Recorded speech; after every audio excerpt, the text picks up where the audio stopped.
Right, welcome back. Right, ఇప్పటివరకు వచ్చినటువంటి వార్తల్లోని అంశాలను మనం పరిశీలించాం. ఇదే అంశం సంబంధించి విశ్లేషించడానికి మనతో పాటు బీఆర్ఎస్ సీనియర్ నాయకులు వాసుదేవ్ రెడ్డి గారు ఉన్నారు. నమస్తే అండి వాసుదేవ్ రెడ్డి గారు. అలాగే ప్రముఖ రాజకీయ విశ్లేషకులు దత్తాత్రేయ గారు ఉన్నారు. నమస్తే అండి దత్తాత్రేయ గారు. వాసుదేవ్ రెడ్డి గారు, ఏదైతే మూసీ ప్రక్షాళనకు సంబంధించి మూసీ ప్రక్షాళన కాదు, ఆ మూసీ అది సుందరీకరణ అంశం అంటే రోజుకో మాట పూటకో మాట అంశం సంబంధించి మనం చూస్తూ ఉన్నాం. ప్రధానంగా ఏదైతే బఫర్ జోన్ 50 మీటర్లు అంటారు ఒకసారి, ఇంకోసారి ఏమో అందులో ఉన్నటువంటి వేరే వాటిలో వెబ్సైట్లో చూసుకున్నట్లయితే మరి ఇరువైపులా కిలోమీటరు, అటో కిలోమీటర్ ఇటో కిలోమీటర్ చొప్పున చేసే ప్రక్షాళన జరుగుతుంది. ఆ కుట్రకు పన్నుతున్నటువంటి అంశం సంబంధించి ఈరోజు మనం వార్త చూస్తున్నాం. మెయిన్గా దీనికి సంబంధించి మీరేమంటారు? గుడ్ మార్నింగ్ అండి. గుడ్ మార్నింగ్ మీకు, అదేవిధంగా ప్యానల్లో ఉన్న దత్తకు, అదేవిధంగా ప్రేక్షకులందరికీ కూడా గుడ్ మార్నింగ్ అండి. ఇవాళ ఈ రాష్ట్ర ప్రభుత్వం మరో కపట నాటకానికి ముందుకొచ్చింది. అదేంటి అంటే ఈ మూసి పేరు మీద ఆ బ్యూటిఫికేషన్ అని చెప్పి లూటిఫికేషన్కు తెగబడ్డది ఈ రాష్ట్ర ప్రభుత్వం. అనేక సందర్భాలలో కూడా ఈ మూసి బాధితులు ఎవరైతే ఉన్నారో వారితో పాటు బీఆర్ఎస్ పార్టీ వారికి అండగా నిలుస్తూ అనేక సందర్భాలలో స్ట్రేట్గా కొన్ని ప్రశ్నలు అడిగింది ఈ రాష్ట్ర ప్రభుత్వాన్ని. మేము మూసి అభివృద్ధికి వ్యతిరేకం కాదు, బీఆర్ఎస్ పార్టీ మూసి అభివృద్ధి చేయండి, కానీ మూసి పేరు మీద పేదల ఇండ్లు కూర్చునంటే మాత్రం మేము దానికి మాత్రమే వ్యతిరేకము. ఇవాళ వీరు పొంతరలేని సమాధానాలు చెప్తారండి. ఇవాళ ఈ రాష్ట్ర ప్రభుత్వంలోని పెద్దలు అసలు ఒకసారో ఈ దీంట్లో 20 మీటర్లే తీసుకుంటాం, లేకపోతే 50 మీటర్లే తీసుకుంటామని చెప్తారు, మరొకసారో కిలోమీటర్ అని చెప్తారు. అసలు ఎంత బఫర్ జోన్ మీరు ఎంత నిర్ణయించిండ్రు అఫీషియల్గా? ఇప్పుడు మొన్న మీరు ఒక స్టార్ హోటల్లో మీరు ఒక పవర్ పాయింట్ ప్రజెంటేషన్ ఇచ్చిండ్రండి రాష్ట్ర ప్రభుత్వం. అక్కడ వారు చెప్తున్న విషయం ఏంది, వారు చెప్పిన నరసింహారెడ్డి గారు చెప్పింది ఏంది, 50 మీటర్ల బఫర్ జోన్ తీసుకుంటామని చెప్పిండ్రు. కానీ ఇవాళ బయట చెప్తున్న సమాధానం ఏంది, లేదు మన 50 మీటర్లు కాదు కిలోమీటర్ అని చెప్తున్నారు. వాస్తవం ఏంది? అసలు వాస్తవం ఏంది అంటే నిన్నగాక మొన్న మా పార్టీ వర్కింగ్ ప్రెసిడెంట్ గారు అసెంబ్లీలో మాట్లాడుతూ ఒక ఏరియా అయితే హనుమాన్ నగర్ ఏరియాలో 5 కిలోమీటర్ల మేర కూడా నోటీసులు ఇచ్చిండ్రు. అది ఏంది మరి? మీరు ఎన్ని ఇళ్ళు కూలుస్తారు? మీరు దీని మీద ఒక గెజిట్ ఇచ్చిండ్రు. దీంట్లో రాష్ట్ర ప్రభుత్వం ఒక గెజిట్ ఇచ్చింది. ఈ గెజిట్లో ఏంది, 10,017 ప్రాపర్టీలు 3,279 ఎకరాలని చెప్పిండ్రు. మరి నిన్నగాక మొన్న మున్సిపల్ అడ్మినిస్ట్రేషన్ చూస్తున్న అంటే శాఖ మంత్రి ముఖ్యమంత్రి రేవంత్ రెడ్డి గారు, బట్ అది ఇన్ఛార్జ్ లెక్కేమో శ్రీధర్బాబు గారికి ఇచ్చినట్టున్నారు. వారు ఏమంటారు, 1,400 నిర్మాణాలు మాత్రమే కూలుస్తామని వారు అంటున్నారు.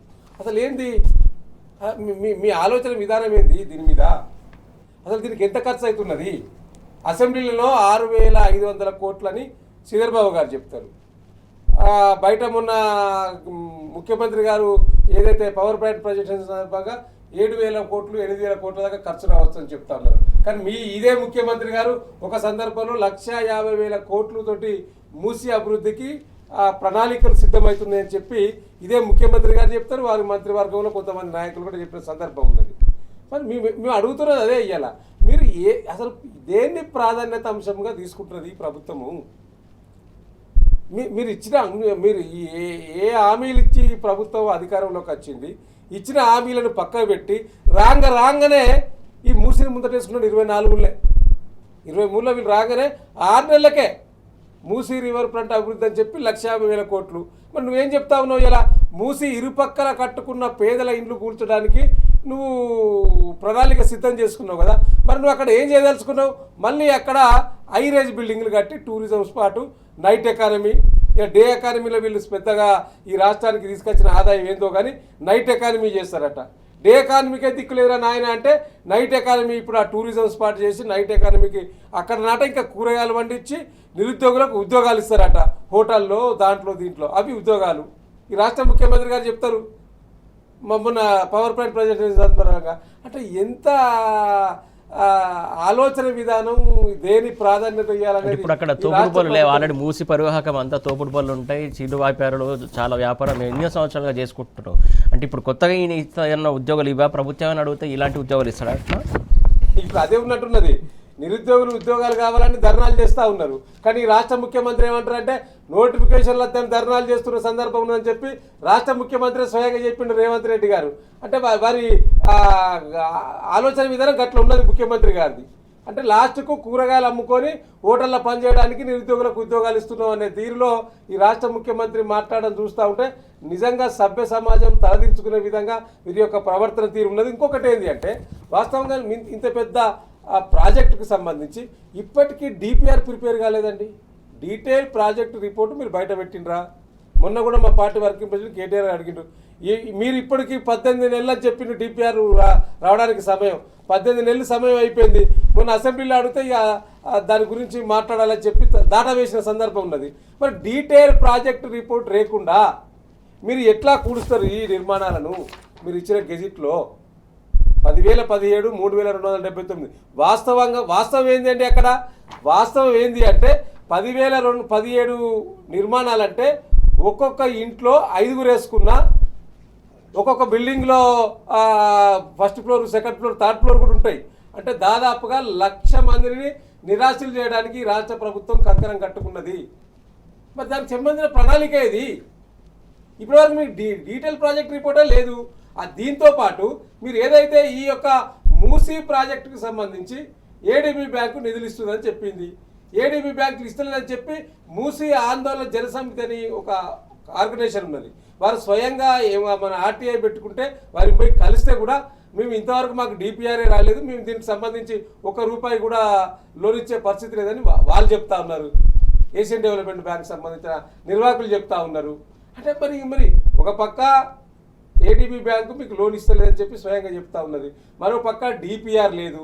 ఎన్ని నిర్మాణం కూలుస్తారు, ఎన్ని కిలోమీటర్లు తీసుకుంటారు, ఎంతమంది నిరాశలు అవుతారు? ఆ నిరాశలకు మీరేమన్నా 2013 చట్టం ప్రకారం వారికి ఏమన్నా పక్కకు నిధులు పెట్టిండ్రా? ఇప్పుడు తప్పకుండా నిరాశలకు వారికి కొంత కేటాయించాలి కదండి. ఇప్పుడు ఈ బడ్జెట్లో పెడతా ఉన్నారా? ఇప్పుడు రేపు ఇవాళ బడ్జెట్ పెడతా ఉన్నారు, 12 గంటలకు ప్రారంభమవుతున్నది. ఈ బడ్జెట్లో మూసీ ప్రాజెక్టుకు సంబంధించి నిరాశలకు నిధులు ఇవ్వడానికి, ఎందుకంటే వారు పోవాలంటే వారికి డబ్బులు కేటాయించాలి కదా. మీరు గతంలో ప్రాజెక్టులు కట్టేప్పుడు బీఆర్ఎస్ ప్రభుత్వం కూడా ఇచ్చింది అక్కడ 2013 చట్టం ప్రకారం. సో మీరు ఆ దిశగా ఆలోచన చేసి వారికి ఏమైనా ఇస్తున్నారో, ఎంత బడ్జెట్లో పెట్టబోతా ఉన్నారు ఇవాళ చెప్పాలి. ఇవాళ 12 గంటలకు బడ్జెట్లో ఉంటుందంటే నిజంగానే వారికి దాని మీద చిత్తచిత్తున్నట్టు భావించాల్సిన అవసరం ఉంటుంది.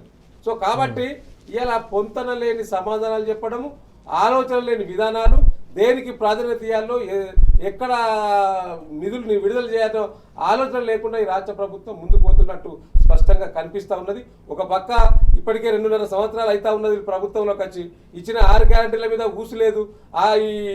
వీరికి సంబంధించిన దాంట్లోనే ఇప్పుడు వీరి యొక్క ఆనాడు అధికారంలోకి రావడానికి వీరు ఎన్ని పాటలు పడ్డారండి?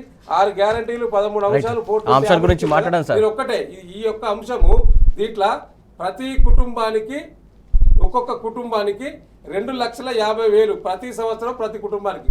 ఒక సంవత్సరంలో ఒక కుటుంబానికి 2,50,000 అని చెప్పి వీరు ఇచ్చిన గ్యారంటీలు ఆ రోజు పెద్ద ఎత్తున కూడా అన్ని పత్రికల్లో యాడ్స్ ఇచ్చుకుంటారు. మరి ఇప్పటివరకు ఎన్ని కుటుంబాలకు 2,50,000 చేరినాయి? మరి ఈ 2,50,000 చేరడానికి ఈ బడ్జెట్లో ఏమన్నా పెడతా ఉన్నారా? తప్పకుండా సార్, ఆ అంశాల గురించి మాట్లాడదాం. దత్తాత్రేయ గారు, మూసీ అంశం సంబంధించి రోజుకో మాట వస్తుంది, ప్రధానంగా 3Dకి సంబంధించి. 3D మాయలో ఎవరిని పడేద్దామని 3D మాయలతోటి ఇప్పుడు పేదల బతుకులు ఆగమవుతున్నటువంటి సిచ్యువేషన్ కదా. గుడ్ మార్నింగ్ సురేష్ గారు, మీకు ప్యానెల్లో ఉన్నటువంటి మా ఉద్యమ సహచరులు వాసుదేవరెడ్డి గారికి, అలాగే టీన్యూస్ ప్రేక్షకులకు, యజమానానికి. తెలంగాణ రాష్ట్రంలో మూసీ అనేటువంటిది ఒక కనక వర్షం కురిపించడానికి, రేవంత్ రెడ్డి గారికి సహచర మంత్రులకు కనక వర్షం కురిపించడానికి అసలు వాళ్ళ యొక్క మేనిఫెస్టోలో లేని ప్రాజెక్టు, ఎక్కడ తెలంగాణ రాష్ట్రంలో అధికారంలోకి వస్తే మేము మూసీ రివర్ రిజువనేషన్ చేస్తామనేటువంటి ప్రస్తావన లేకుండా అధికారంలోకి రావడమే ఏ విధంగానైతే తెలంగాణ రాష్ట్ర ఆర్థిక అంశాలపైన మనం టార్గెట్ చేసి ఏ విధంగా దూసుకోవచ్చు అనేటువంటి దానికోసం తీసుకున్నటువంటి ప్రాజెక్ట్. ముఖ్యమంత్రి నోటి నుంచి ప్రాజెక్టుకు సంబంధించిన రీడిజైన్ లేదు, డీటెయిల్డ్ ప్రాజెక్ట్ రిపోర్ట్ లేదు, ప్రీ ప్రివిలేజ్ రిపోర్ట్ లేదు, ఏది లేకముందే 1,50,000 కోట్లు అవుతుంది మూసీ రిజువనేషన్కు అని చెప్పేసి ఓన్లీ ఆర్థిక అంశాలను, డబ్బులనే ప్రస్తావిస్తున్నాడు తప్ప దానికి సంబంధించిన ప్రణాళికలు ఇప్పటివరకు లేకపోవడం ఒక అనుమానానికి తావదిస్తుంది. ఒకటి. రెండోది, ఇవాళ ఒక సంస్థతోని ప్రాజెక్టుకు సంబంధించినటువంటి పవర్ ప్లాంట్ ప్రజెంటేషన్ చేశారు. ఎక్కడైనా కూడా ప్రాజెక్టు పరిధిలో కట్టడానికి కానీ లేకపోతే కట్టుతున్నటువంటి పరిధిలో వచ్చేటువంటి పేదల ఇండ్లు కానీ భూముల సేకరణకు సంబంధించి తెలంగాణ రాష్ట్రంలో కానీ దేశవ్యాప్తంగా మనకు పునరావాస చట్టానికి ఇవ్వాల్సినటువంటి చట్టం ప్రకారం వాళ్ళకు ఎక్కడైతే అకామిడేట్ చేసినాం, ఇప్పటి వరకు వాళ్ళని ఏ ఇండ్లకు పంపించినాం, ఎంతమందిని పంపించినాం, ఎన్ని కుటుంబాలు అక్కడ నుంచి తరలిస్తున్నాం అనేటువంటి సమాచారం లేదు. ప్రభుత్వం వాళ్ళకి ఏమి ఇస్తుందో అనేటువంటిది కూడా చెప్పట్లేదు. ఇవన్నీ ఏం చేయకుండానే ఇప్పుడు గాల్లో మేడలు కడతారు కదా, గాల్లో మేడలు కట్టినట్టుగా ప్రాజెక్టు బొమ్మలు చూపించి గాంధీ అక్కడ నడుస్తున్నట్టుగా ఒక పెద్ద విగ్రహాన్ని పెట్టినట్టుగా గతంలో కేసీఆర్ గారి ప్రభుత్వం ఇదే మూసీ ప్రక్షాళన కోసం మూసీ రివర్ డెవలప్మెంట్ అథారిటీ పేరు మీద దానికి ఎల్బీ నగర్ ఎమ్మెల్యే గారైనటువంటి దేవిరెడ్డి సుధీర్ రెడ్డి గారిని చైర్మన్గా చేసి మన మున్సిపల్ శాఖ మంత్రిగా ఉన్నటువంటి కేటీఆర్ గారి నాయకత్వంలో కేసీఆర్ దగ్గరికి ఈ తీసుకెళ్ళినప్పుడు పెద్దసారి కేసీఆర్ గారు ఏం ఆలోచించారంటే ఎన్ని కుటుంబాలు గూడు లేని పక్షులు అవుతున్నాయి, దాదాపుగా 16,000 కుటుంబాలు గూడు లేని పక్షులు అవుతున్నాయి, మనం మూసీని ప్రక్షాళన చేసి దాన్ని డెవలప్మెంట్ చేసేట ఒక్క పేద కూడా గూడు లేని పక్షి కావడానికి వీల్లేదు, పేదలకు ఇబ్బంది లేకుండా మీరు ప్రాజెక్టు డిజైన్ చేయండి అని చెప్పారు. అత్యంత వేగంగా శరవేగంగా తెలంగాణ రాష్ట్రం అనేటువంటి దేశంలోనే నంబర్ 1గా మూసీ పైన 32 STPలు నిర్మించారు. మొత్తం సివేజ్ వాటర్ మొత్తాన్ని కూడా శుద్ధి చేస్తూ మళ్ళీ మూసీలోకి రీజనరేట్ చేయడం, తర్వాత గోదావరి నీళ్లతోని అనుసంధానం చేయడం. ఇవాళ తెలంగాణ రాష్ట్రంలో కాళేశ్వరం ప్రాజెక్టు పూర్తయిన తర్వాత మల్లన్న సాగర్ ద్వారా ఆ వాటర్ మొత్తాన్ని తీసుకొచ్చి మూసీని గోదావరి నదితోని అనుసంధానం చేసినాం. కానీ ఏ ఒక్క పేదకు కూడా మనము గూడు లేని పక్షులను చేయలేదు. దానికి తోడు కేసీఆర్ గారు ఎక్కడ పేదలు, హైదరాబాదులో పేదలు 30 గజాల నుంచి 100 గజాల స్థలంలో నివసిస్తే ఆదిలాబాదులో అదే స్థాయిలో ఎక్కడైనా 30 నుంచి 100 గజాల ప్రభుత్వ స్థలంలో గుడిసెలు కట్టుకోనో రేకులు వేసుకునో రూములు కట్టుకొని ఉంటే వాళ్ళకు జీవో నంబర్ 5758 ద్వారా పట్టాలు ఇచ్చినాం. మనం ఆ ఇంటికి యజమానులను చేసినాం. అట్లా పేదలని మనము సగర్వంగా కాపాడుకొని వాళ్ళ జీవన ప్రమాణాలు పడిపోకుండా వాళ్ళు గూడు లేని పక్షులు కాకుండా ఇవాళ ఒక కుటుంబం అంటే సురేష్ గారు అందులో ఇప్పుడే జన్మించిన పసిపాప ఉంటుంది, 60-70 ఏళ్ళ వృద్ధులు ఉంటారు, మహిళలు ఉంటారు, పెద్ద మనుషులు ఉంటారు, భార్యాభర్తలు ఉంటారు. ఒక కుటుంబంని జీవించే హక్కుని హరిస్తున్నాడు రేవంత్ రెడ్డి గారు. మేము అందుకే చెప్తా ఉన్నాం ఈ ప్రాజెక్టుని 5 ఫేజుల్లో తీసుకుపోతున్నట. అంటే ఇది రేవంత్ రెడ్డి గారికి కరగని గని ఎట్లా మొదటి ఫేజులో ఫస్ట్ 6,000 నుంచి లేకపోతే 12,000 కోట్ల వరకు, అందులో ఎన్ని కోట్లు ఎవరి వాటా ఎంత అనేటువంటిది క్లియర్ అయింది. అసలు దానికి ఎక్కడి నుంచి డబ్బులు తీసుకొచ్చి కడతావురా నాయన అంటే ఏషియన్ డెవలప్మెంట్ అథారిటీ వాళ్ళకు లోన్ ఉంది, మాకు బ్యాంక్ ఉంది, అది ఇస్తామని చెప్పారు అన్నాడు. తీరా నిన్న కేటీఆర్ గారు వాస్తవ రూపం మొత్తం బయట పెట్టేసరికి అందరి మూతులకు ప్లాస్టర్ పడ్డది. ఎవరి నోట్టు సమాధానం లేదు. ఈ మూసీ ప్రాజెక్టు అనేటువంటిది రిజువనేషన్ ప్రాజెక్టుకు నిధులు ఎట్లా సమకూరుస్తున్నారు మీరు? ఎక్కడి నుంచి? మీరు అధికారంలోకి రావడం కోసం ఇచ్చిన హామీల చాటభారతం ఉంది, 420 హామీల చాటభారతం ఉంది. ఇందులో ఏ ఒక్కటి పూర్తి చేయలేదు. 99% హామీలు పెండింగ్లో ఉన్నాయి. ముఖ్యంగా రైతులకు అన్ని విధాలుగా మీరు కోతలు విధిస్తున్నారు. రైతులకు ఇచ్చినటువంటి రైతు బంధు ఎగవేసారు, కౌలు రైతులకు ఇస్తామనేటువంటి 15,000 ఎగురేసారు, రైతు కూలీలకు ఇస్తామనేటువంటి 12,000కు దిక్కులేదు, ఇవ్వడం లేదు. ఇక మీరు చూస్తూనే ఉన్నారు రైతు బంధు ఎంతవరకు మోసం చేస్తూ ఉన్నాడు. 3 దఫలుగా రైతు బంధు ఇవ్వకుండా రైతులని నయవంచన చేస్తూ ఉన్నాడు. పోనీ నిరుద్యోగులకు ఏమన్నా ఉద్ధరించిండా? ఇటు ఉద్యోగాల సృష్టి ఏమైనా జరిగిందంటే 11,000 ఉద్యోగాలు వీళ్ళు వచ్చినాక వేసినాయి తప్ప మిగతా ఉద్యోగాలన్నీ కేసీఆర్ గారు ప్రభుత్వం వేసినాయి, ఆయన భర్తీ చేసిన ఉద్యోగాలే. అంటే ఇటు 2 లక్షల నిరుద్యోగుల మాట ఉత్తదే అయిపోయింది. అంటే ఇవాళ తెలంగాణ రాష్ట్రంలో ఉద్దేర మాటల ముఖ్యమంత్రి పుకట్ మాటలు మాట్లాడతారు కదా, కూర్చొని నేను ఇది చేస్తా అది చేస్తా అని గాలి మాటలు మాట్లాడి గాల్లో మెడలు కట్టి తెలంగాణ ప్రజలని లేని ఆశలను నిర్మించిండు. ఇవాళ నమ్మి నాన్న పోస్తే పుచ్చి బుర్రలైందని తెలంగాణ ఒక సామెత ఉంది. రేవంత్ రెడ్డిని నమ్మిన ప్రజలకు మహిళలు పాపం 1,55,00,000 పైచిలకు మహిళలు తెలంగాణ రాష్ట్రంలో నువ్వు అధికారంలోకి వస్తే 2,500 ఇస్తా అంటివి మహిళలకు, నువ్వు అధికారంలోకి వస్తే కాలేజీలకు కూరలకు పోయేటువంటి ఆడపిల్లలకు స్కూటీలు ఇస్తా అంటివి, నువ్వు అధికారంలోకి వస్తే పెళ్లి చేసుకుంటే తులం బంగారం ఇస్తా అంటివి. ఏమి రేవంత్ రెడ్డి అంటే గవి మాత్రం నన్ను అడుగురి, నేను ఇప్పుడు మూసి ప్రాజెక్టు కడుతున్నా, అదే నా లక్ష్యం, దాంట్లో డబ్బులు వస్తాయి. మరి పోని నువ్వు పేదవాళ్ళకు ఒక న్యాయం పెద్దోళ్ళకు ఒక న్యాయం అంటే అది లేదు. ఆయన బ్రదర్ తిరుపతి రెడ్డి ఇల్లు బఫర్ జోన్లోనే ఉంటుంది, మంత్రి పొంగులేటి గారి ఫామ్ హౌజులు బఫర్ జోన్లోనే ఉంటాయి, మంత్రి వివేక్ గారి ఫామ్ హౌజులు బఫర్ జోన్లోనే ఉంటాయి, పట్నం మహేందర్ రెడ్డి గారిది బఫర్ జోన్లోనే ఉంటాయి. వాళ్లకు మాత్రం కోర్టులకు పోయి స్టేలు తెప్పించుకొని ప్రభుత్వాన్ని ఆపేటువంటి ప్రయత్నాలు చేసే అవకాశం ఇస్తావు. మరి పేద ప్రజలు ఏం తప్పు చేసిరా? ఫస్ట్ ఎక్కడైనా ఒక ప్రాజెక్టు కడుతున్నాం ఇక్కడ బఫర్ జోన్ కూడా రోజుకో మాట, ఒకప్పుడేమో 9 ఉంటే తర్వాత 30 అయింది, ఇప్పుడు 50 అంటున్నాడు. ఆ 50 కూడా అధికారికలే కాదు, 100 కూడా కావచ్చు అని చెప్పేసి కొన్ని లీక్లు ఇస్తున్నటువంటి అంశం. ఇష్టానుసారంగా బఫర్ జోన్ ఎట్లా, ఏ ప్రాతిపదికన నిర్మిస్తారు? బఫర్ జోన్ అనేటువంటిది దేనికి నిర్దేశించారో తెలుసా? రేవంత్ రెడ్డి ప్రభుత్వం బఫర్ జోన్ అనేటువంటిది భూముల సేకరణకు నిర్దేశించారు. పీపీటీ ప్రాజెక్ట్ ఇది, ప్రైవేట్ యజమానులు ఇన్వాల్వ్ అవుతారు.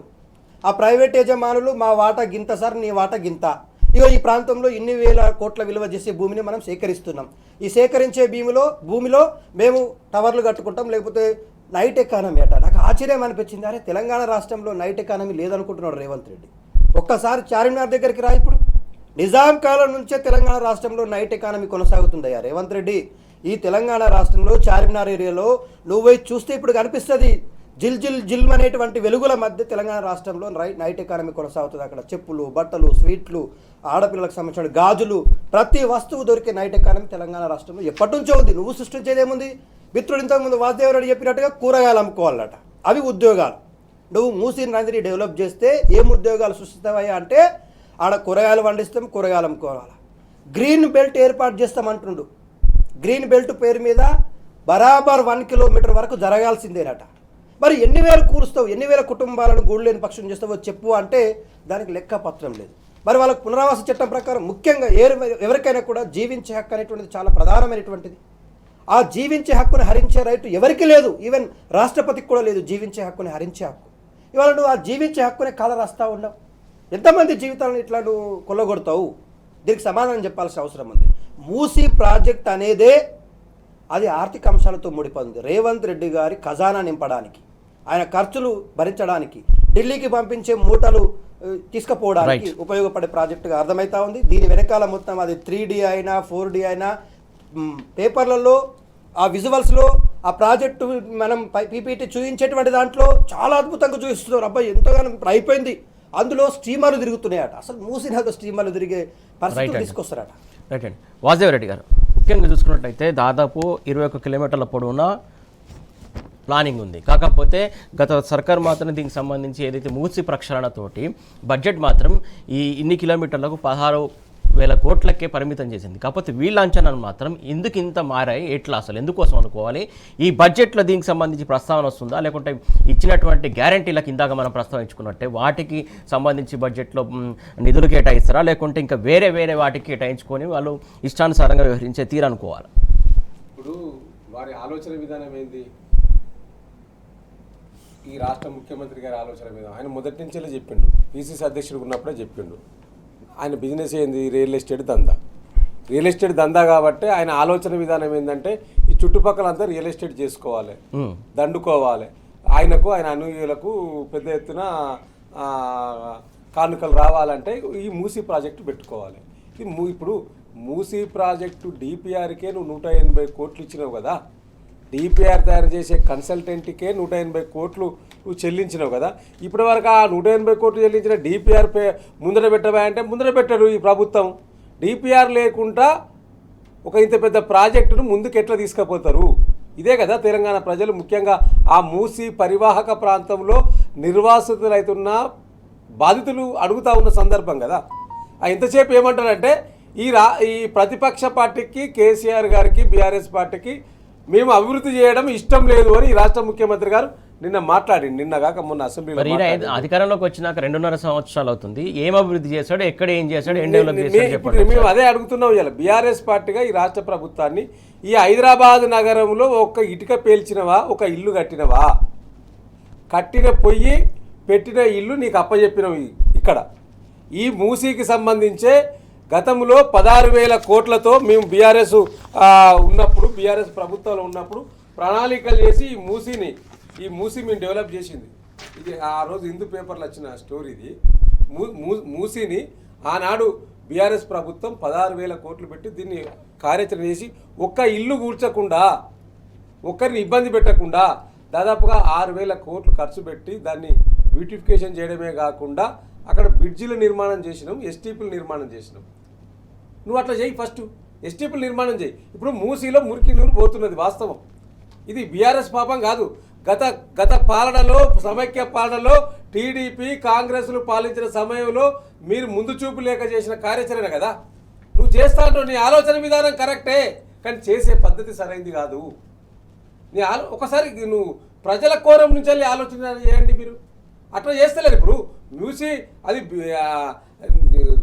ఈ యొక్క ప్రభుత్వానికి అసలు అవసరం లేని అన్ని ముందటేసుకొని అవసరం ఉన్నాయని వెనుకబడేస్తున్నారు. ఎందుకంటే ఇప్పుడు రైతులకు రైతు బంధు ఇస్తే ఈయనకేం రాదు, ప్రజలకు ఇచ్చిన 6 గ్యారెంటీలు అమలు చేస్తే ఈ ప్రభుత్వానికి వచ్చేది ఏం లేదు. కానీ ఇట్లాంటి మూసి ప్రాజెక్టులు నిర్మాణం చేసుకుంటే లక్షల కోట్లు ముందటేసుకుంటే దాంట్లో కమిషన్లు వస్తాయి. ఇప్పుడు ఆ కమిషన్ల కోసం అందుకనే కదా మీరు ఎప్పుడు ఏ ప్రాజెక్టు తీసుకున్నా 1000 కోట్ల ప్రాజెక్టులు ముందటేసుకుంటారు. ఎందుకంటే వీళ్ళ కమిషన్లు కావాలి. ప్రజలకు ఇచ్చిన హామీలు నెరవేర్చడంలో వీళ్ళకి శ్రద్ధ లేదు. అందుకనే ఇవాళ ఈ తెలంగాణ రాష్ట్ర ప్రజల పక్షాన మేము ఒక 3-4 ప్రశ్నలు ఈ ప్రభుత్వాన్ని అడుగుతా ఉన్నాం. ఈ ప్రభుత్వానికి దమ్ముంటే చెప్పాలి. ఇవాళ అట్లా ఏంది అంటే ఇవాళ ఇప్పటికే చాదర్ఘట్లో దాదాపుగా 300 ఇల్లు కూల్చిండ్రు. ఈ మూసి పరివాహక పక్క పక్కనే 300 ఇల్లు కూల్చే వాళ్ళకి ఎక్కడ డబుల్ బెడ్రూమ్లు ఇచ్చిర్రండి. కేసీఆర్ కట్టిన డబుల్ బెడ్రూమ్లకు ఓల్డ్ సిటీలో చాదర్ఘట్లో మూసి పరివాహక ప్రాంతంలో పేదలు గుడిసెలు వేసుకుంటే 300 ఇల్లు కూల కొడితే ఆ 300 మందికి కేసీఆర్ కట్టిన డబుల్ బెడ్రూమ్లు ఇచ్చారు. మీరు కూల్చింది వీళ్ళు వీళ్ళు వచ్చినాక చేసింది అంటే కట్టిన నిర్మాణాన్ని కూల్చడం, లేకపోతే గత ప్రభుత్వం కట్టినటువంటి డబుల్ బెడ్రూమ్ ఇవ్వడం. నేనేమంటున్నా అంటే 2-3 అంశాలు నేను ప్రజలకు కూడా తెలియాలి కాబట్టి ఒక 2-3 క్వశ్చన్స్ నేను గతంలో జనవరిలో ఇది సీఎం ఒక సమాధానం ఇచ్చిండు. దీంట్లోనే ఇది అసెంబ్లీలో జనవరిలో సీఎం సమాధానం ఇచ్చిండు. 18 నెలలు పడుతుంది డిపిఆర్ అని చెప్పి. మరి డిపిఆర్ లేకుండా పేదలకు ఎట్లా నోటీసులు ఇచ్చిండ్రు, ఎట్లా కూలగొట్టడానికి ప్రయత్నం చేస్తున్నారు అంటే దీనికి సంబంధించి నువ్వు డిపిఆర్ లేదని చెప్పినావు కదా, ఈ గెజిట్ ఎట్లా ఇచ్చారు డిపిఆర్ లేకుండా? 10,017 నిర్మాణాలు 3,277 ఎకరాల ల్యాండ్ అని చెప్పి ఇచ్చారు కదా, ఇది ఎట్లా ఇచ్చారు? దీనికి ఈ ప్రభుత్వం సమాధానం చెప్పాలి. అసలు మీరు చేస్తున్నది మూసి ప్రక్షాళన, సుందరీకరణనా, లేకపోతే అసలు మూసిని ఏం చేయదలుచుకున్నారు? సమాధానం చెప్పాలి. మూడవది అసలు బఫర్ ఎంత? 9 మీటర్లను ఒకసారి అంటారు, లేకపోతే 30 మీటర్లను ఒకసారి అంటారు, 100 మీటర్లను ఒకసారి అంటారు. అసలు బఫర్ ఎంత జోను మీరు కటప్ పెట్టిండ్రు? ఇది కూడా అక్కడ ఉన్న ప్రజలకు చెప్పాల్సిన బాధ్యత ఈ రాష్ట్ర ప్రభుత్వం పైన ఉన్నది. అదేవిధంగా ఏదైనా ఒక ప్రాజెక్టు నిర్మాణం చేయాలంటే దాదాపుగా 100 ఏళ్ళ డేటా తీసుకోవాలండి. కానీ ఇలా ఈ ప్రభుత్వం అదేది తీసుకోలేదు. హైడ్రాలజికల్ లేదా ఫ్లడ్ వాటర్ స్టడీ చేసిందా ఈ ప్రభుత్వం? హైడ్రాలజికల్ లేదా ఫ్లడ్ వాటర్ స్టడీ చేసిందా? చేస్తే బయట పెట్టండి దాని రిపోర్టు. ఇవన్నీ ఏది లేకుండా ఇవాళ ఇంకొకటి ఏంటంటే జనవరిలో జరిగిన శాసనసభలో 4,100 కోట్లు మూసికి ఇవ్వడానికి ఒప్పుకున్నదని చెప్పి వారే చెప్పిండ్రు. దీంట్లో ఇది అసెంబ్లీ పేపర్. జనవరిలో మాట్లాడినప్పుడు 4,100 కోట్ల ADP bank, Asian development bank అని చెప్పింది. కానీ దీంట్లో ఇలా మూసి జన ఆందోళన పోయి స్వయంగా ఏడీపీ బ్యాంకును కలిస్తే మాకు డిపిఆర్ఏ రాలేదు కాబట్టి మేము అసలు ఆ డిపిఆర్ రాకుండా మేము ఎట్లా ఇస్తామని వాళ్ళు చెప్తా ఉన్న సందర్భం. సో కాబట్టి ఇలా అసలు అసలు ఏది కరెక్ట్ లేదండి. మూడవది ఇవి లేదంటే మధు పార్క్ రిడ్జ్ అని అపార్ట్మెంట్ అని ఉన్నది అక్కడ. అది 7 ఎకరాలు ఉన్నది. ఆ 7 ఎకరాలకు 7 ఎకరాలు ఇస్తా అని ఈ యొక్క రాష్ట్ర ప్రభుత్వం చెప్పింది. మరి మూసి వెంట దాదాపుగా 46 కాలనీలు ఉన్నాయి కదా, మరి ఆ 46 కాలనీలకు కూడా అక్కడనే ఎక్కడైనా ల్యాండ్ ఇస్తారా? ఇస్తే కట్టిస్తారా? లేదా కట్టించినాకనే స్టార్ట్ చేయండి. ఇప్పుడు మధు పార్క్ రిడ్జ్తో పాటు దాదాపుగా 46 కాలనీలు దాని మూసి వెంట ఉన్నాయి కదా, వాళ్ళందరికీ మీరు పునరావాసం కింద ఇండ్లు కట్టించినాక ప్రారంభించరాదండి? లేదా డబ్బులు ఇచ్చినాక ప్రారంభించరాదండి?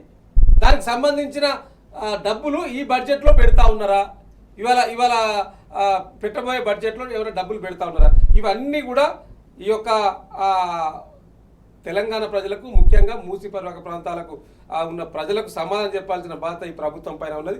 ఇంకా ముఖ్యంగా మూసి పరివాహక ప్రాంతంలో జనవాసాలే కాకుండా ఇప్పుడు అక్కడ మెట్రో రైల్వే స్టేషన్ ఉన్నది, బస్ స్టాండ్లు ఉన్నది, ఎస్టీపీలు ఉన్నాయి, దేవాలయాలు, చర్చిలు, ఇవన్నీ వీటిని కూడా ఎవరు చేస్తారా? ఎక్కడ కంప్లీట్ చేస్తారు? దీని కూడా స్పష్టత ఇవ్వాల్సిన బాధ్యత ఇలా రాష్ట్ర ప్రభుత్వం పైన ఉన్నది. కాబట్టి ఇలా ఒక్కొక్కటి అనవసర విషయాలు ముందర వేసుకొని ఆ ప్రతిపక్షాన్ని బదనాం చేయడం కాకుండా ఇంకా ఇంపార్టెంట్ ఏంటంటే ఈ యొక్క బాబు ఘాట్కు సంబంధించి కొత్తగా ఈ యొక్క గాంధీ విగ్రహానికి ప్లాన్ చేస్తే ఇప్పుడు డిజిటల్లో చేసి టెండర్లు ఇచ్చారు. దీంట్లో ఇవాళ ఈ ప్రొక్యూర్మెంట్లో వెబ్సైట్లో ఈ MRDCL వెబ్సైట్లో టెండర్ ఇచ్చింది కదా, మరి దీనికి కేంద్ర మంత్రిని కూడా పిలుస్తూ ఉన్నారు, రక్షణ శాఖ మంత్రి. మరి బీజేపీ కూడా సమాధానం చెప్పాలి. బీజేపీ ఎందుకు అడుగుతలేదు? బీజేపీ కాంగ్రెస్ రెండు కుమ్మక్కైనా ఈ విషయంలో మీకు కూడా దీంట్లో ఏమైనా వాటాలు వస్తున్నాయా, అందుతున్నాయా? డెఫినెట్గా అనుమానం వస్తుంది కదా. కాబట్టి వీటి అన్నిటిపైన సమాధానం కాంగ్రెస్ ప్రభుత్వం చెప్పాలి. దీన్ని అడ్డుకుంటుందా లేకపోతే దీన్ని అప్పుడు కిషన్ రెడ్డి గారు కూడా నిద్ర చేసిండ్రు, ఈటల రాజేందర్ ఎంపీ గారు కూడా వారి పార్లమెంటు పరిధిలో కొంతమందికి ఇబ్బంది అయితే పోయి పరామర్శించిండ్రు. మరి మీరెందుకు మాట్లాడతలేదు దీని మీద? ఏదో చుట్టపుగా పోయి మద్దతు పలికొచ్చినట్టు కాదు. దీన్ని కొసదాకా కొట్లాడినోడే సిపాయి అని మా నాయకుడు కేసీఆర్ గారు చెప్పిండు తెలంగాణ ఉద్యమంలో.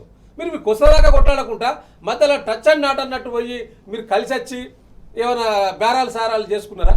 ఇవన్నిటికీ అనుమానాలకు తావిస్తా ఉన్నాయి. కాబట్టి అసలు విషయాలను పక్కకు పెట్టి అనవసర విషయాలని రాష్ట్ర ప్రభుత్వం ముందట వేసుకుంటా ఉన్నది. కాబట్టి తప్పకుండా ఈ ప్రజలకు ఇచ్చిన వాగ్దానాలు ఫస్ట్ నెరవేర్చండి.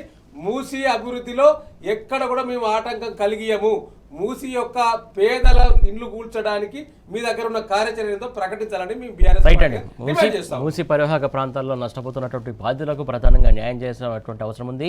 వారికి ఎక్కడ కేటాయిస్తారో పునరావాసం కావచ్చు, లేకుంటే వారి యొక్క ఎంత నష్టపరిహారం ఇస్తారు, ఖచ్చితంగా ఈ బడ్జెట్లో ఏమన్నా పెడుతురా ఈరోజు. అలాగే దాంతో పాటుగా ముఖ్యంగా వాళ్ళకు ఎలాంటి న్యాయం చేస్తారో అనేది హామీ ఇచ్చిన తర్వాతనే మూసీ సుందరీకరణకు వెళ్ళాలని చెప్పేసి బీఆర్ఎస్ డిమాండ్ చేస్తున్నటువంటి అంశం. దత్తాత్రేయ గారు, ప్రధానంగా ఈరోజు బడ్జెట్ ప్రవేశపెడుతుంది. ముఖ్యంగా ఇది 3వ బడ్జెట్ కాంగ్రెస్ సర్కార్ వచ్చిన తర్వాత. ఇప్పటివరకు 2 బడ్జెట్ల ఏ రంగాలకు ఎంత కేటాయించారు, ఎట్లాంటి అన్యాయం జరిగిందో మనం చూస్తా ఉన్నాం. ప్రధానంగా ముఖ్యంగా స్కామ్లకు సంబంధించి కూడా చూస్తూ ఉన్నాం. అనేక కుంభకోణాలు వెళ్ళబడుతున్నటువంటి అంశం. ప్రధానంగా ఇటు సనత్ నగర్ టీమ్స్ కావచ్చు, వాటికి సంబంధించి ఏదైతే పెండింగ్లో బీఆర్ఎస్ సర్కార్ టైంలో ఉన్నటువంటి పెండింగ్లో ఉన్నటువంటి ప్రాజెక్టులకు సంబంధించి బడ్జెట్ కేటాయించాక ఇప్పటివరకు కాలయాపన చేస్తున్నటువంటి అంశం. ప్రధానంగా కొంత బడ్జెట్ చేస్తే కంప్లీట్ అయ్యేటువంటి అంశాలకు సంబంధించి టీమ్స్ కావచ్చు, మిగతా అంశాలకు సంబంధించి కూడా పక్కన పెడుతున్నటువంటి అంశం. ప్రధానంగా ఈ బడ్జెట్లనన్నా వీటిపైన వారి యొక్క శ్రద్ధ చూపారనుకోవాలి. తెలంగాణ రాష్ట్రంలో ప్రతి ఒక్కరు కూడా 2.5 సంవత్సరాల తర్వాత కేసీఆర్ గారిని గుర్తు చేసుకుంటారు. ఫ్రమ్ ద బిగినింగ్ నుంచి గుర్తు చేసుకుంటున్నారు. కానీ ఈ 2.5 సంవత్సరాల నుంచి చాలా ఎక్కువైంది. రైతులకు రావాల్సినటువంటి దాంట్లో ప్రతి దాంట్లో కోత, వృద్ధులు వికలాంగుల పెన్షన్లలో కోత, అట్లాగే రిటైర్డ్ అయినటువంటి ఉద్యోగుల జీతభత్యాల సెటిల్మెంట్ విషయంలో కోత. ఇది పక్కకు పోతే నాడు కేసీఆర్ గారు సంక్షేమ పథకాలను, ఇటు డెవలప్మెంట్ యాక్టివిటీస్, ఏ సంక్షేమ పథకం కూడా ఆగకుండా ప్రతి సంక్షేమ పథకాన్ని ప్రజల యొక్క ఇంటికి చేర్చినటువంటి నాయకుడు. ఒక ప్రొఫెసర్ ఏమన్నా అంటే ఎకనామిక్స్ ప్రొఫెసర్ రామకృష్ణ గారు ఉస్మాన్ యూనివర్సిటీ నుంచి ఆయన ఇప్పుడు ఆక్స్ఫర్డ్ యూనివర్సిటీ విజిటింగ్ ప్రొఫెసర్గా ఉన్నారు. దేశ చరిత్రలో ఒక నాయకుడు ప్రజల సొమ్ముని తిరిగి ప్రజలకే పంచినటువంటి చరిత్ర కేవలం తెలంగాణ రాష్ట్రంలోనే ఉందయ్యా అన్నాడు. ప్రజల నుంచి తీసుకునేటువంటి ట్యాక్సుల రూపంలో డబ్బులు కావచ్చు, మిగతా రూపంలో సంపాదించినటువంటి డబ్బులన్నీ కూడా తిరిగి మళ్ళీ ప్రజలకే పంపడం. This is called flow of people economy అన్నాడు.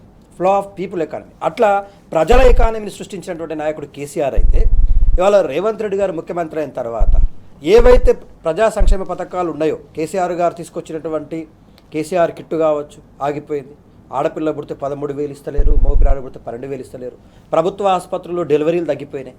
ఇవాళ హైదరాబాద్ నగరం చుట్టూ కేసీఆర్ గారు కలలుగా అన్నాడు. ఏమన్నాడు? మనకు ఎప్పుడు ప్రభుత్వ ఆసుపత్రులు అంటే ఒక గాంధీ, ఒక ఉస్మానియా, ఈ రెండే నాణ్య. నాకు అర్థం కాదు, అవి సిటీ మధ్యలో అయిపోయినాయి. ప్రజలకు రీచ్ కావాలన్నా కూడా సరైన సమయంలో రీచ్ కాలేక చాలామంది చనిపోతున్నారు. మనకు హైదరాబాద్ చుట్టూ 4 కట్టుకుందామని చెప్పేసి అక్కడ కొత్తపేటలో ఉన్నటువంటి ఫ్రూట్స్ మార్కెట్ తీసేసి ఇక్కడ అల్వాల్ దగ్గర, ఇటు హైదరాబాద్ గచ్చిబౌలి, ఇట్లా హైదరాబాద్ చుట్టూ 4 దిక్కుల 4 టిమ్స్ ఆసుపత్రులు, Telangana medical institute of medical sciences అని చెప్పేసి ఏర్పాటు చేస్తే వాటిని ఎట్లా ఉన్నాయో కేసీఆర్ గారి సమయంలో జరిగినటువంటి కన్స్ట్రక్షన్స్ తప్ప అప్పటికే 80% పూర్తి అయిపోయింది కన్స్ట్రక్షన్. కేవలం మిగతా వర్క్ అంతా పూర్తి చేసేసి అవి వాడుకలోకి తీసుకురావాల్సిన బాధ్యత ఉన్న ముఖ్యమంత్రి ప్రజా వైద్యాన్ని గాలికి వదిలేసి నాకే సంబంధం లేదన్నట్టుగా ఆర్థిక అంశాల మీద దృష్టి పెట్టాడు. ఇవాళ బడ్జెట్ కేటాయింపులు 2023-24 బడ్జెట్లో 2,90,000 పైచిలకు కేటాయిస్తే కేటాయింపులు మాత్రమే. అవి అంచనాల సవరణ తర్వాత 2,32,000 కోట్లు అయితే వాస్తవానికి వచ్చేసరికి 2,11,000 కోట్లే. ఓకే, అసలు అవి మళ్ళీ ఏ శాఖలకు ఎంత కేటాయించిండంటే ప్రతి దాంట్లో కోతలు, కేటాయింపులు గణం, అమలు వాటికి పూర్తి స్థాయిలో వాటిని ప్రజలకు అందుబాటులోకి తేవడం మాత్రం శూన్యం. ఇంత దుర్మార్గమైనటువంటి దాని మీద వ్యవసాయ రంగానికి 20% నిధులు తగ్గినాయి. కేటాయించిన దాంట్లో అమలు చేయడానికి అంటే అందించడానికి 20% కోత విధించిండు వ్యవసాయ శాఖకి. ఇక పట్టణాభివృద్ధి శాఖ ఆయన చేతుల్లో పెట్టుకున్నాడు కదా, మున్సిపల్ శాఖ మంత్రి నేనే అని చెప్పేసి కారాలు మీరాలు చేతులు పట్టుకోడు. కేటీఆర్ లాంటి పేరు నాకు రావాలనుకో, ఏదైనా నీ పేరు. మున్సిపాలిటీల్లో పనిచేసే కార్మికులకండి ఇక సఫాయి కార్మికుల జీతాలు చెల్లించట్లేవట చక్కగా. గా ఆశా వర్కర్లు, అంగన్వాడీ టీచర్లు ఇవాళ సీతక్క కేటీఆర్ గారిని అసెంబ్లీలో ఆధారాలని చెప్తుంది కదా. అక్క సీతక్క, నువ్వు కనిపిస్తున్నంత మంచిదానివేం కాదు, నీ అవినీతి భాగవతం కూడా బయటపడ్డది. ఇవాళ అంగన్వాడీ వర్కర్లకు, టీచర్లకు ఇచ్చేటువంటి మొబైల్ ఫోన్ల స్కామ్లో 20 కోట్లు కాజేసినావని చెప్పేసి ఆధారాలతో సహా టీఆర్ఎస్ నాయకులు బయటపెట్టారు. ఇవాళ దానికి సమాధానం చెప్పు. 38,000 పైచిలకు అంగన్వాడీ వర్కర్లకు మొబైల్ ఇస్తే దాని మార్కెట్ విలువ, వాస్తవ విలువ బల్క్గా తీసుకుంటే 6,200 రూపాయలకి రావాల్సిన మొబైల్ని 11,900 పైచిలకు వచ్చినట్టుగా లెక్కలు చూపించి దాదాపుగా 20 కోట్లు కాజేసినావని చెప్తున్నారు సీతక్క. మరి దీనికి సమాధానం చెప్పు. ఎవరి జేబులకు పోయినాయి ఆ 20 కోట్లు అని తెలంగాణ ప్రజలు అడుగుతా ఉన్నారు. రోడ్ల విషయంలో హ్యూమ్స్ రోడ్లు అని చెప్పేసి తెలంగాణ రాష్ట్రంలో కేంద్రం నుంచి వచ్చేటువంటి ప్రత్యేకమైనటువంటి నిధులతో కేటాయిస్తారు. అవి హైబ్రిడ్ అమ్యూట్ మోడల్ పేరు మీద హ్యూమ్ రోడ్లు అని చేపడతారు. ఆ టెండర్లలో కేవలం సురేష్ గారు ఎంత దారుణం అంటే కోమటిరెడ్డి వెంకటరెడ్డి గారు బ్రదర్స్కి సంబంధించినవి, ఆ కాంగ్రెస్ పార్టీ నాయకులను పెంచి పోషించే నాయకులకు ఉన్నటువంటి కంపెనీలు మాత్రమే. ఒకటేమో సివేట్, రెండేమో సరళ, మూడేమో బృంద, 4 ఏమో బీవీఎస్ఆర్, 5 ఏమో జే ఇన్ఫ్రా. ఈ కంపెనీలు మాత్రమే టెండర్లు వేసేట్లా. అందులో కేవలం 34 టెండర్లు పడాలా, 34 అంశాల్లో టెండర్లు పడాలా. ఇప్పటి వరకు 24 టెండర్లు వేసి 16 చోట్ల గ్రామీణ రోడ్లకు కావచ్చు, పట్టణాభివృద్ధి 2 శాఖలను అనుసంధానం చేసి కేవలం 2కే ఇచ్చిర్రు. 2కే మొత్తం టెండర్లు వాళ్ళకే బిడ్లు వేసుకునేటువంటి అవకాశం ఇచ్చేసి 18,000 కోట్ల కుంభకోణానికి నాంది పలికిండ్రు. అరే ఎక్కడ దొరికితే అక్కడ ఈ డబ్బులన్నీ కూడా మళ్ళీ ఎక్కడ పోతున్నాయి అనుకుంటున్నారు? అతివేగంగా ఏం చేస్తున్నారంటే వీటిని నాడు జలయజ్ఞంలో మొబిలిటీ కింద మొబిలైజేషన్ అడ్వాన్స్ కింద 3% నిధులు ఇచ్చేది. జలయజ్ఞం డబ్బులకు 3% ఇచ్చేది. కానీ ఇవాళ ఈ రోడ్ల డెవలప్మెంట్ విషయంలో 10% మొబిలైజేషన్ డబ్బులు కేటాయించింది. ఇప్పటికే 1,800 కోట్లు ఈ సంస్థల కంపెనీలోకి వెళ్ళి అవి ఎక్కడికి పోయినాయి అంటే డైరెక్ట్గా కేరళకు పోయినాయి. అర్థం చేసుకోండి. ఇక్కడ ఆ మొబిలైజేషన్ కోసం ఇచ్చినటువంటి అడ్వాన్స్ డబ్బులు 1,800 కోట్లు కేరళ ఎన్నికల ఖర్చుల కోసం తెలంగాణ సొమ్ము తీసుకుపోయి ఖర్చు పెడతా ఉన్నారు. ఇక రోడ్లు ఎక్కడ డెవలప్ అయితే వాళ్ళు రోడ్లకు టెండర్లు వేయడం కానీ, లేకపోతే మరమ్మతులు చేయడం కానీ, అంచనాలు పెంచడం కానీ, వివరాలు ఇవ్వడం కానీ ఏది లేదు. ఇక అటు మొబైల్ స్కామ్లో సీతక్క బిజీగా ఉంది, ఇటు రోడ్ల స్కామ్లో కోమటిరెడ్డి వెంకరెడ్డి బిజీగా ఉన్నాడు. ఏ శాఖ అయినా క్రమ పద్ధతిలో ప్రజల కోసం పనిచేస్తుందా అండి? ఇంత దారుణమైనటువంటి వ్యవస్థలో ఇవాళ తెలంగాణ రాష్ట్ర ప్రజలని దిగదార్చారు. 6 గ్యారెంటీలు లేవు, నిరుద్యోగులకు ఉద్యోగాలు లేవు, రైతులకు వచ్చేటువంటి రైతు బంధులు లేవు, ప్రతిదీ ఎగ్గొట్టడమే. ఇవాళ తెలంగాణ రాష్ట్రం ఎంత దారుణమైనటువంటి పరిస్థితి అంటే రైతుల ఆత్మహత్యల్లో నంబర్ 1 స్థాయికి పోతుంది. గురుకులాల్లో చదివే పిల్లలు, విద్యార్థుల ఆత్మహత్యలు తెలంగాణ రాష్ట్రం నంబర్ 1 స్థానానికి పోతుంది. ఒక్కరోజు విద్యాశాఖ మంత్రిగా నువ్వు సమీక్ష పెట్టు. ఇప్పటి వరకు ఏ రోజైనా ఇంతమంది విద్యార్థులు చనిపోతే ముఖ్యమంత్రిగా నువ్వు సమీక్ష పెట్టి ఎందుకు చనిపోతున్నాడు, కారణాలు ఏంటి? ఇన్ని సందర్భాల్లో ఫుడ్ పాయిజన్ అయితే గతంలో కేసీఆర్ గారి ప్రభుత్వంలో ఏ జిల్లాలో ఎవరెవరు ఫుడ్ సప్లై చేస్తున్నారనే దాని మీద వారానికి ఒకసారి సమీక్ష ఉండేది. ఒక విద్యార్థి మీద 1,20,000 రూపాయలు ఖర్చు పెట్టి ప్రతి విద్యార్థిని ప్రయోజకులు చేసినాం. అదే విద్యార్థులు కదండి ఎవరెస్ట్ శిఖరాన్ని ఎక్కింది. మలావత్ పూర్ణ ఆనంద్ ఎవరెస్ట్ శిఖరాన్ని ఎక్కే స్థాయికి తీసుకుపోయినాం. తెలంగాణ రాష్ట్రం నుంచి ఆక్స్ఫర్డ్, కేంబ్రిడ్జ్ యూనివర్సిటీలో పీజీలు, పిహెచ్డీలు చేస్తూ ఉన్నారు. గురుకులాలు చదివిన వాళ్ళు 80% మంది గురుకుల విద్యార్థులే మెడిసిన్ సీట్లు, ఇంజనీరింగ్ సీట్లు కొట్టిరు. టాప్ కాలేజీలని పడుకోబెట్టినవి వాళ్ళ ప్రైవేట్ కాలేజీలు, నారాయణ, శ్రీ చైతన్య, గాయత్రి లాంటి కాలేజీలు విలవిలలాడిపోయినాయి గురుకుల విద్యా వ్యవస్థలో చదువుకున్న విద్యార్థుల ర్యాంకులతోటి. ఏమైంది? ఆ ర్యాంకులు ఎడిపోయినాయి, ఎవరి ఖాతాలోకి పోతున్నాయి? రేవంత్ రెడ్డి గారు వచ్చి మళ్ళా నారాయణ, శ్రీ చైతన్యలకు బీజం పోస్తాను, నీళ్లు పోస్తాను, పెంచి పోషిస్తాను. రైట్. మొత్తానికి ఏదైతే ప్రైవేట్ విద్యా వ్యవస్థను ప్రోత్సహించడానికి ముఖ్యమంత్రి రేవంత్ రెడ్డి కంకణం కట్టుకున్నారని చెప్పేసి దత్తాత్రేయ గారు ఆరోపిస్తున్నారు. ప్రధానంగా ఈరోజు బడ్జెట్ ఒకవైపు ఇలా ఇక్కడ ఇష్టానుసారంగా భూముల వేలం ఒకవైపు, అలాగే ఇంకోవైపు స్కామ్లు జరుగుతున్నటువంటి అంశం, మంత్రుల ఇలాకాలో స్కామ్లు జరుగుతున్నటువంటి అంశం సంబంధించి మనం చూస్తా ఉన్నాం. ఇంకా అనేక అంశాల గురించి మాట్లాడమని వాజేరెడ్డి గారు నేడు బడ్జెట్ జరగబోతుంది, బడ్జెట్ ప్రవేశపెడతారు. ప్రధానంగా ఇది 3వ బడ్జెట్. మొత్తానికి 2 బడ్జెట్లకు సంబంధించి అనేక సంక్షేమ పథకాలకు ఎగనామం పెట్టినటువంటి అంశం, ప్రధానంగా ఎక్కడ చూసినా విధ్వంసకాండ జరుగుతున్నటువంటి అంశం, ప్రధానంగా స్కామ్లకు సంబంధించి అయితే ఇంకా మీకే తెలుసు, నేను చెప్పనక్కర్లేదు. ఎట్లా మంత్రుల స్కామ్లు జరుగుతున్నాయి, ఎట్లా నిధులు మళ్ళిస్తున్నారని అన్ని చూస్తా ఉన్నాం. దీనికి సంబంధించి మీరేమంటారు? ఇవాళ ఈ రాష్ట్ర ప్రభుత్వం మొదటి నుంచి కూడా వాళ్ళ యొక్క ఆలోచన విధానం దోచుకోవాలి, దాచుకోవాలి, అందిన కాడికి దాచుకోవాలి, దాంట్లోకి వెళ్ళి కమిషన్ల రూపంలో తీసుకున్న తర్వాత ఢిల్లీకి కప్పం కట్టాలి. ఇదే వారి యొక్క ఆలోచన విధానం. కానీ ప్రజలకు మంచి చేయాలి, ప్రజలకు మనం ఇచ్చిన హామీలేంది, మనం చెప్పిన మాటలేంది, వాటి గురించి మనం ఏం చేయాలి? ఎందుకంటే 2.5 సంవత్సరాలు అవుతుంది. ఇప్పుడు సురేష్ గారు పూర్తి స్థాయి బడ్జెట్లు 3 ఉంటాయండి. మిగతా ఈ వచ్చినప్పుడు కొద్దిగా తక్కువనే ఉంటుంది, మన లాస్ట్ ఎలక్షన్ ఇయరే ఇంకొకటి ఉండవచ్చు ఉంటే పూర్తి స్థాయి బడ్జెట్. మిగతాదంతా ఎలక్షన్ ఇయరే, అది మనకు లెక్కలకే రాదు అదంతా కూడా. సో అది లెక్కకు రాదు. సో ఇప్పుడు ఇది ఇప్పుడు మళ్ళీ పెట్టబోయే బడ్జెట్. ఇప్పుడు ప్రధానంగా ఇచ్చిన హామీలకు సంబంధించి ఇప్పుడు బడ్జెట్ పెడితేనే దాంట్లో కొంతనే పెడతారు, అది కూడా పూర్తి స్థాయిలోకి రాదు. కొంత పెడితే ఇప్పుడు నుంచి ప్రారంభించారు కదా అని ప్రజలు అనుకుంటారు, ప్రతిపక్షంగా అది చేస్తూ ఉన్నారు కదా అని మేము కూడా అనుకోవచ్చు. కానీ ఇప్పుడు ఈ బడ్జెట్లో మరి ఇచ్చిన హామీల గురించి చెప్పిన విషయాల గురించి దాంట్లో ఏమన్నా నిధులు పెడుతున్నారా లేదా అనేది మనం చూడాలి. గతంలో 3,09,000 కోట్ల బడ్జెట్ పెట్టిండ్రు. ఈసారి ఇంకొక 14,000 20,000 కలిపి 3,29,000 బడ్జెట్ పెట్టాలని ఈ రాష్ట్ర ప్రభుత్వం భావిస్తున్నట్టు తెలుస్తూ ఉన్నది. సరే ఏదైనా సాయంత్రం వరకు మనకు మధ్యాహ్నం తెలిసిపోతుంది. బట్ ఇప్పుడు దాంట్లో ప్రధానంగా ఈ బడ్జెట్లో మరి ఇచ్చిన సంబంధించి ఇప్పటిదాకా మిత్రుడు చెప్పినట్టు ఈ రాష్ట్ర ప్రభుత్వం ఏ కుంభకోణాలు చేసింది, దేంట్లో చివరికి చాలా సింపతి కొట్టడానికి ప్రయత్నం చేసే సీతక్క డిపార్ట్మెంట్లో కూడా పోషణ్ అభియాన్ అనే స్కీమ్ అది కేంద్ర ప్రభుత్వం బడ్జెట్, అది రాష్ట్ర ప్రభుత్వం దాంట్లో ఏం లేదు. సో మరి కేంద్రంలో ఇక్కడ ఉన్న బీజేపీ నాయకులు ఒక్కరు మాట్లాడతలేరు, దాంట్లో జరిగిన 20 కోట్ల కుంభకోణం గురించి ఒక్కరు మాట్లాడతలేరు, ఫోన్ల కుంభకోణం గురించి. అది కేంద్రం నిధులు ఉన్నాయి దాంట్లో చాలా ఎక్కువ మొత్తంలో, రాష్ట్ర నిధులు చాలా తక్కువ. సో కాబట్టి అవి చాలా గొప్పలు చెప్తుంది. ఏమనంటే నేను ఆదివాసిని, ఏమనంటే నేను మహిళను అని చెప్పే సీతక్క గారు మరి నీ డిపార్ట్మెంట్లో ఏం జరుగుతుందో సమాధానం చెప్పాలి ఇవ్వాలి, నువ్వు అసెంబ్లీ వేదికగా సమాధానం చెప్పాలి. నువ్వు దీనికి సంబంధించి ఏం జరిగింది, నిజంగానే 11,000 ఫోన్లు నువ్వు 14,000 కొన్నారా, వాస్తవేనా కాదని చెప్పాలి నువ్వు ఇవాళ. సరే ఈ ఒక్క కుంభకోణం కాదండి, ఇవాళ గత ప్రభుత్వం చేసిన అభివృద్ధిని అన్నిటి కూడా ఎక్కడికక్కడ నిలిపివేస్తూ ఉన్నారు. ఎందుకు కేసీఆర్ ఆనవాళ్ళు ఉండొద్దనే ఆలోచన. ఇప్పుడు దాంట్లో ముఖ్యంగా ఈ హైదరాబాద్ ప్రాంతంలో చుట్టుపక్కల ఒక 4 సూపర్ స్పెషాలిటీ హాస్పిటల్ నిర్మాణం చేయాలని నాడు కేసీఆర్ గారు ఆలోచన చేసి బ్రహ్మాండంగా ప్రారంభించి దాదాపుగా ఈ 70 నుంచి 80% పనులు పూర్తి చేసి ఉన్నామండి. ఇలా టిమ్స్కి సంబంధించి దానికి రోజుకొక ఆటంకం కల్పిస్తూ ఉన్నారు. మొన్న సంక్రాంతికి చేస్తా అన్నారు, ఉగాదికి చేస్తా అన్నారు, మళ్ళీ ఇప్పుడు దాన్ని మళ్ళీ వాయిదేసిండ్రు. అంటే వాటికి నిధులు విడుదల చేయక, డబ్బులు ఇవ్వక, ఇచ్చే కాడనో డబ్బులు విడుదల చేస్తలేదు. ఎక్కడెక్కడైతే నిర్మాణాలు ఆగిపోయినాయో ఇలా మా వరంగల్ జిల్లాకు సంబంధించిన సూపర్ స్పెషాలిటీ హాస్పిటల్ 1,200 పడకల హాస్పిటల్ అండి, దాదాపుగా 120 ఫ్లోర్లతోటి నిర్మాణం చేసిండు కేసీఆర్ గారు. అక్కడ సెంట్రల్ జైలు ఉంటే జైలు ముఖ్యం కాదు, ప్రజలకు ఆపదలు హాస్పిటల్ ముఖ్యమని చెప్పి అక్కడ హాస్పిటల్ కడితే దాన్ని ఇప్పటి వరకు దాన్ని అధిగతి లేదు, దాని గురించి పనే చేయిస్తలేరు. అంటే ఈ సమీక్ష లేదు ఇప్పటి వరకు. ఈ హెల్త్ మినిస్టర్ ఏం చేస్తుండే, రాష్ట్ర ముఖ్యమంత్రి ఏం చేస్తున్నాడు. ఇవాళ గతంలో కరోనా వచ్చినప్పుడు చాలా ఇబ్బందులు ఎదుర్కొన్నది ఈ రాష్ట్ర ప్రజలని చెప్పి కేసీఆర్ గారు ఇప్పుడు వైద్యానికి ఎక్కువ ప్రియారిటీ అని చెప్పి వైద్యానికి బ్రహ్మాండమైన ఒక వైట్ కోట్ విప్లవం తీసుకొచ్చిండు. మెడికల్ కాలేజ్ చేసిండు, నర్సింగ్ కాలేజీలు పెట్టిండు.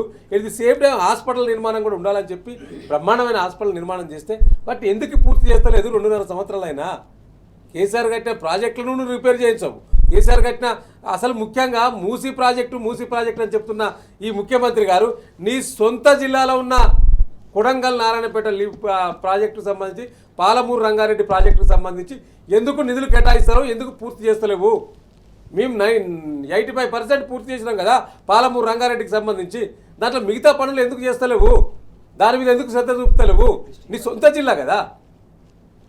అంటే నీ ప్రియారిటీ ఏంది?